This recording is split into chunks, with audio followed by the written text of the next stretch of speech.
What's going on, all you brainiacs out there, and welcome back to our YouTube channel, Fantasy Football Laboratory YouTube channel. We are bringing you the last three games that we didn't get to on our podcast for the Week 13 preview. I am your host, the King of Trade, Shane Palma, joined as always by Spitfire Lucas Parrish. What's going on, guys? And the chemist, Jack McGrath. I don't know if I should say that. Like Lucas just said, how are we doing today? Yeah, don't do that. No, that was brutal. Yeah. You can do it as well as I did it, Jack. What were you? I don't know what you're trying to do. I don't know. I'm tired. It's late. It's 11 o'clock, and we're still going. So listen, we're chugging like Frank Gore on the field. If you just came from our podcast episode, I love Frank Gore. Love that man. Just gonna put another bet on him just cause. But we're gonna talk about the two Monday night games and the Tuesday night game because now football's played every single day of the week. Monday, Tuesday, yes. Give it to me, baby. I love football. I love it. We need a Friday night game now. Then we'll complete it. We gotta complete the cycle here. So we're gonna start off here with Washington football team taking on the Pittsburgh Steelers. We saw Pittsburgh play today, recording this on Wednesday, against the Baltimore Ravens, and I'm going to be honest, they did not look good. That could have been due to the game being pushed back quite a bit. The offense struggled. Ben struggled early on. I have him as my QB 14 this week just because Washington's defense is tough too. It's tough like the Ravens. And, you know, if they can get the ground game moving like they did with Benny Snell this week, I think they're going to be in a good spot. But I don't know how much I can trust with their wide receiver game. Did Ben struggle or did the offense in general struggle? Because I thought it was more of an offensive problem. Well, he had a bad end problem. zone read. He had a couple bad ends. That's fair. There were so many drops in that game. I'd like to point out once again, if Deontay Johnson doesn't drop the ball at the end of the game, I am currently in our fantasy playoffs, and I'm very upset about it. It's okay. There were so many drops in that game. He should have had two more touchdowns. Ebron dropped one around the goal line. Johnson dropped another one around the goal line. I mean, you add those into Ben's total at the end of the day. It's a fantastic fantasy day for him, and that's a blowout of a game. But it just didn't happen. They dropped the balls around the goal line. Those guys have been so consistent this entire year and so talented and so good this entire season that I'm really not concerned at this point. That was fluky. It was weird. It happened. Lack of concentration, maybe some bad luck, maybe some butterfingers. Who knows? But at this point, I'm not too concerned about that. Neither am I. Ben Roethlisberger looked good. He was firing on all sides. In fact, I thought he looked really good. If you're going to talk about accuracy, it's just he struggled with a lot of drops, and that's not something you're going to see again from this receiving corps. He can't catch the ball for him, so he can't. Somebody's got to catch it. Big Ben's good. Big Ben's good, but he cannot, in fact, throw the ball and catch the ball at the same time. Not that good. You know who's also was great last week? Who was great last week, Shane?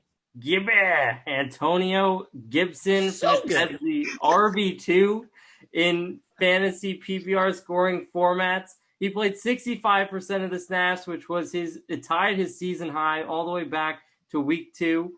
He had 27 total touches, 20 carries for 115 yards and 3 touchdowns. Listen, I bet every running back wishes they could play the Dallas Cowboys at this point, especially Kenyon Drake. Remember that game? That was crazy. But he also had 7 targets, 5 catches for 21 yards. He goes up against Pittsburgh's defense that is currently ranked 3rd against fantasy running backs this season. I know a lot of people might be a little bit scared of the matchup. You're not going to bench him, though. I still have him as my RB9 this week. And listen, it could be higher. I didn't know he was RB5 in PPR on the season. Yeah, no, he's been very, very good. Yep. Antonio Gibson has. He's been pretty studly recently. I'm out on J.D. McKissic. I'm so far out this week. It's about time. I don't know what happened. 15 targets to what? How many receptions did he have last week? Like 2? Well, Peyton Barber's getting touches now in that offense, which is a bigger issue. And I think that's something we should highlight too. Antonio Gibson had a huge game and he got in the end zone in that game. Peyton Barber had 11 carries as well. So it was only... Yes, because the ground game was working. The ground game was working, but Antonio Gibson only got 2/3 of the carries in that offense. Luckily, he catches enough balls to have a PPR floor too. But when they're not running the ball as much, it gets a little bit concerning. Peyton Barber's not startable either. But J.D. McKissic, he's not getting the carries like he used to. He used to still have 4 or 5 carries in a game. Doesn't have that anymore. They're not throwing the ball enough to him because Antonio Gibson is in a lot more now because he's been very, very good. So I'm way out on J.D. McKissic. I will ask this, though. I will ask this because we have been talking recently about backup and handcuff running backs to own. I know that typically you don't own like the receiving back as a handcuff, but if for some reason something happens to Gibson, I think, yes, Barber is going to get the rushing touches, but McKissic will soak up all the targets that Gibson had been getting and the ones that he should have been receiving already and might be the more valuable guy to own. That's fair. I should clarify. I'm not saying drop J.D. McKissic. Okay. He's certainly not going to my lineup, though. I don't think he's at droppable point yet because the targets are still there and he's worth a stash.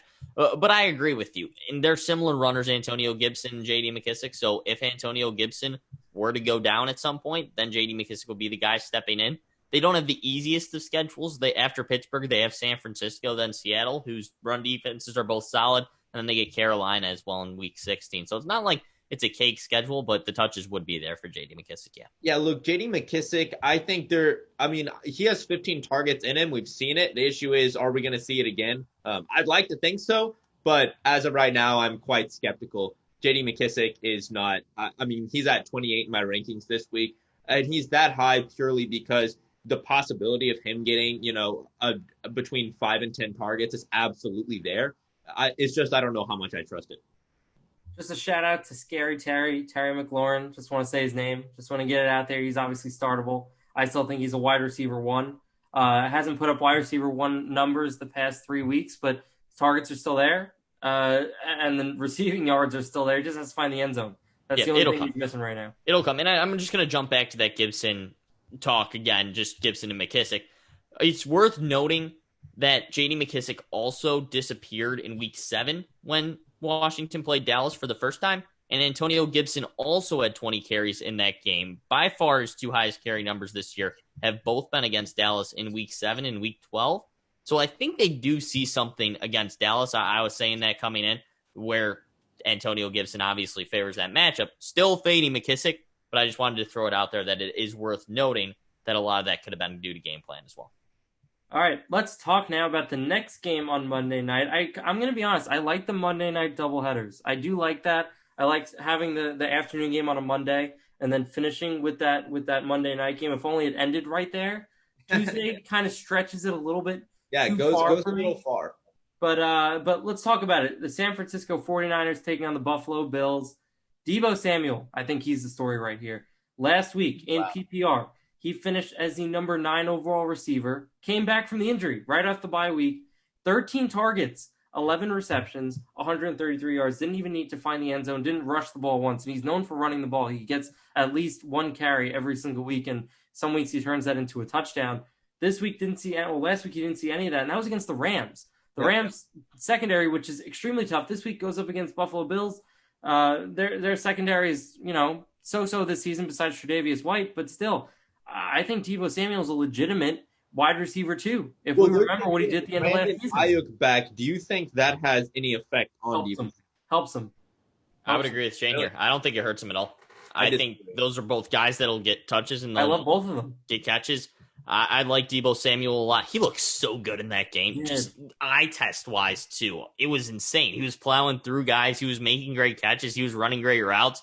Deebo Samuel looked fantastic in that game. I like him a lot the rest of the year. We're going to see the Deebo Samuel that we thought we would get at the beginning of the year, and then he got hurt, and we were like, dang, we're not going to get the Deebo Samuel. Or well, he was hurt, and we were like, dang, we're not going to get the Deebo Samuel we got. And then he started showing that, and then he got hurt again, so we were like, dang, we're not going to get it again, but now we're getting it. Could he be a league winner? Honestly, you pick him up off the waiver wire this week, only 57% owned in Yahoo leagues. Next 3 weeks, besides Buffalo, he's got Washington, Dallas, and then Arizona. Could he be last a league winner? Any indication of what Deebo Samuel can be, then absolutely. He had a huge end of the season last season. I think we were talking about like the last 4 weeks of the season. He was like the wide receiver 3 last season or something like that. It was insane. Deebo Samuel absolutely could be a league winner. Let's talk about Mostert coming back too. Another guy that came back from injury off of the bye week. Only had, I say only, but 16 carries. That's great. 43 yards, that's the only part. He only had 2.7 yards per carry. But he had the touchdown. He fumbled. He had 2 targets, 2 receptions. Didn't go anywhere with those, 0 yards. But still, played 40% of the snaps, getting more acclimated again to the offense. When he played the first few weeks of the season, week 1, ranked 6th in PPR. Week 2 against the Jets, when he got hurt, he was already ranked 15. I remember that game. He went down quite early with the injury there. only had played 21% of the snaps, already was ranked RB 15 that week. Could Raheem Mostert, now coming in, slotting him in as your RB2, be a league winner as well? Yes. Yeah, I like the answer. Yes. I have him as RB 14 this week. I mean, I don't think there's any arguing with what he did at the beginning of the season. And I don't expect that to change. I mean, the way that the San Francisco 49ers run the ball, whoever's getting the main touches in that backfield is going to be productive, and I expect it to be Raheem Mostert every second that he's healthy.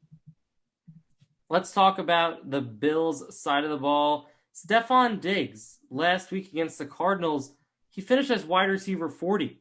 Played still, obviously, 97% of the snaps, had 9 targets, 7 catches, 39 yards. Still pretty good. Where do you guys have him this week? I'm just curious with the down week and now going up against Richard Sherman. I'm not fading him out too much. I still like Stephon Diggs a lot, and the target numbers are just so insane, and that offense moves the ball well. There's really not great reason to fade him out. And I get it was a tough game, and he didn't have a whole lot of yardage, but he's proven before that he'll bounce back after games like those. He'll find the end zone at some point here in the next couple of weeks. He'll be absolutely fine. You can't really fade Stephon Diggs out of your lineup. I have him at 11. You look at some tough matchups he's had. New England went up against Stephon Gilmore, 6 receptions, 92 yards, 15.2 points. Rams went up against Jalen Ramsey, 4 receptions, 49 yards, a touchdown, 14.9 points. Miami went up against, their pass defense that is sneakily good, 29.3 points. What I'm saying is, yes, he's had down-ish weeks, and I say ish because he has yet to have a week of less than 10.8 points, which is insane. I want to say that's insane. That floor for a receiver is insane. And then he's got a ceiling of a wide receiver 1. I have him at 11 this week. 10 point. I'm seeing week 7 against the Jets. He had 7.8 points in PPR, and last week he had 7.4. That's why he was at 40. That's not in PPR. Yeah, it is. No, it's not because full PPR. No. He had 6 receptions, 48 yards against the New York Jets, which is 10.8 points. Last week, he had 7 receptions, 39 yards, which is... You're looking at half PPR, Shane. You're looking at half PPR. I literally... on my page. That's so weird. No, I King, see he the had math. set... I know. I get the math. I just don't understand why this website trips sometimes. I don't understand. I really did. Like, it was one time when it told us, like, Rex Burkhead was ranked 3 overall one week when like, Derrick Henry had more points than him. Like, I don't understand. That's on me for the math. That's so weird. All right, let's talk about Cole Beasley, though, because he's the other wide receiver there with John Brown out. Take away his passing touchdown last week, he only caught 2 balls for 25 yards. Where does Beasley slot in your rankings? That would be an overreaction, a small sample size, if we pushed him down a whole lot. I think it is, yeah. Because he's had multiple weeks now with 2 catches. Well, that's not fair because those have been when John Brown's been making his way back into the offense. If you look at when John Brown was hurt, week 7 against the Jets, 11 catches, 112 yards. Week before that, 4 catches, 45 yards, but he found the end zone. Week before that, 6 catches, 53 yards, and he was a consistent double-digit producer. He's a great flex play. He's not going to be more than that. He's not going to be less than that. But if you get double digits out of your flex week to week, which you're going to get with Cole Beasley, and I understand last week was a down week, but you're still going to get something around double digits, if not more. He has a higher ceiling than that. You'll take that with Cole Beasley every time. I'm fine sliding Cole Beasley into my flex as a solid wide receiver 3. It's, I am a little bit concerned about Cole Beasley, but like Jack said, flex range is still where he's going to be at. He's just, he's proven he's got a high ceiling, even if his floor, he's a different type of receiver than he was the first half of the season. He's more boomer bust now, which is interesting. Maybe with John Brown out, it'll be different. Although John Brown was out this game, so maybe not. But Cole Beasley, I still have him at 33. So wide receiver 3 range. I don't think the roller coaster ride of Josh Allen will ever come to a consistent end. Last week, he was ranked QB 16 overall. He had 157 yards, 1 touchdown, 1 interception, and he also had the rushing touchdown. So the fact that he's still running the ball obviously keeps him afloat in most, leagues, but where does he slot this week against, the, oh my gosh, I'm blanking, 49ers. It's late. Sorry, everyone, it's late. Where does he rank in your guys' rankings? He's at 9 right now for me. Wow, you can't slot him out of quarterback 1 range. I have him at 7 still, which I guess is pretty close, but Because he runs the ball enough to give himself a nice floor. And then, his ceiling we've seen this season is ridiculously high. So, no, I'm not concerned about Josh Allen. Nope. Yeah, Jack's silence means that we move on. It means that I agree and that we move on. Josh Allen's absolutely fine. He's a quarterback one. He runs the ball enough. He throws the ball enough. I really like him. I think might even be higher than 7. I might put him around 6, but he's definitely in that area there, yeah. So Tuesday Night Football sees the Dallas Cowboys taking on the Baltimore Ravens. Gives you ample time to decide how long you want to wait to see, or how long you want to wait to leave Ezekiel Elliott on your bench. I think that's what this game is really telling of.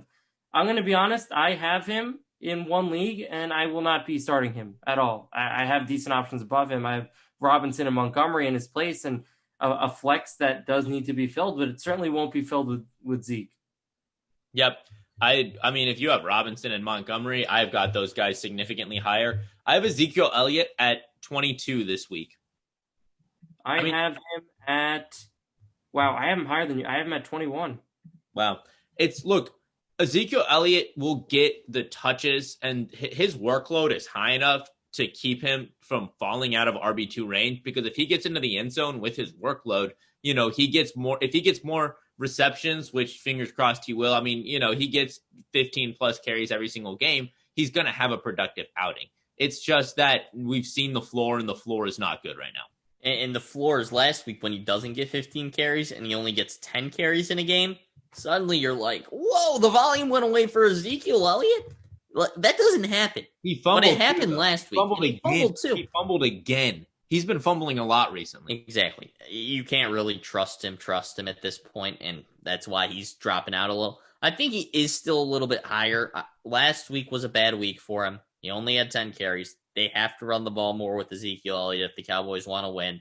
They're still in a divisional race, believe it or not, because the NFC East is so bad. They're going to try to make the playoffs, and Ezekiel Elliott is their best chance to do it, because they're not going to do it throwing the ball, because Andy Dalton's not good enough. You look at the team schedule, the Philadelphia, or you look at that conference, the Philadelphia Eagles are, I don't know what's going on, but they're not doing well. The Washington football team has a really tough schedule. They're the best team, but they have a tough schedule. The Giants are now without Daniel Jones, and the Cowboys are a mess.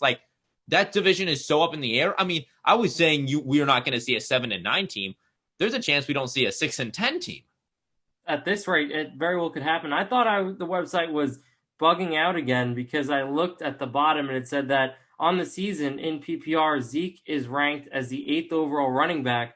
And I went to check ESPN, and that lines up. He is, despite the struggles that he's had since week 6, he's still running back 8. That's what I'm saying. That's why I think it's a little too low to put him at the bottom of RB2 value. I think he's still mid-tier because of the volume. Now, I understand the volume wasn't there last week, but the point I was trying to get to in a long-winded way was that the volume is going to have to come for Ezekiel Elliott, and there's not a lot of running backs at this point that have that type of volume, and the volume sustains a floor that's going to get you about 8 points. You look at other guys who are putting in our RB2 value who consistently get about 8 points. Mike Davis has been consistently gaining 8 points. People like that are consistently gaining 8 points. So you're like, okay, they have a high ceiling, but they're pretty low. And we've been starting those kinds of guys, and they probably need to be because running back position's thin.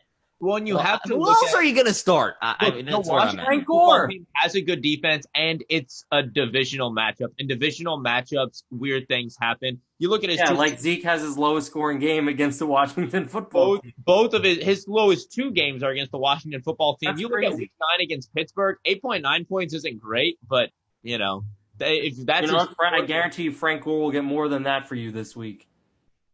I'm moving Frank Gore above Zeke now. I've convinced myself. You are insane. How? Don't. You basically just moved an old running back who has the same exact amount of volume and the same exact problems with their offense. Here's our bet, Shane. Here's our bet. I bet you Ezekiel Elliott outscores Frank Gore this week. I'll make it. I'll make the bet. What is going on? I will make that bet. It's double or nothing. So if I win, I get $10. If Shane wins, he just owes me nothing. Zeke goes up against the Ravens defense, which, while it allowed a decent amount of yards today to Benny Snell, they'll be healthy next week by Tuesday. The NFL knows what they're doing by giving the Ravens enough time to get healthy. Lamar's going to be back in this game next week. Willie Snead will be back. Mark Andrews will be back. along with the rest of their defense. Calais Campbell, that defensive line will finally be back to full strength next week. So it could even be worse than what we saw for the Steelers today. You look at Frank Gore, because I want to talk about Frank Gore for just a second. He goes up against the 29th ranked defense for running backs, the Raiders are. Can't tell me that he's not going to have a top 20 day. I can't. Tell me. He's getting fed. He had 21 touches last week. This man had 21 touches. I don't trust it. I do. He's bad. Wow, he's old. He's old. He's bad. Man, you could say the same thing about what? Aaron Rodgers, he's older. He's bad. If he doesn't get into the end zone, he will almost certainly not have a very good day. Hold on. That's fair. You can probably say that about Zeke at this point too, though. That's fair as well. So Frank Gore is 37. Aaron Rodgers is 37. I don't think you could. Age is just a number. Tom Brady's over 40. I know, but he's not good. I'm talking about players that are good. Quarterbacks who are 30s. Okay, first off, I don't even want to talk about this with you. A 37-year-old running back is significantly older than a 37-year-old quarterback. Yeah, yes, that makes sense. But, I mean, you have. I love that we're talking about Frank Gore without even the Jets being a part of it. We got way off topic. We gotta end this episode. All right, fine. It's over. If you want to hear more about Frank Gore, you can hear him on our Waiver Wire podcast that we do over on Patreon. You can join us over there. Obviously, if you guys have any questions going into Week 13, you can hit us up on Twitter at FF Laboratory. Also, subscribe down below. Hit that like button. Hit that notification bell. Be sure to be on the lookout for more videos from us coming in the near future. For the chemist Jack McGrath, Spitfire Lucas Parrish, I am the king of trade, Shane Palma. Have a great day.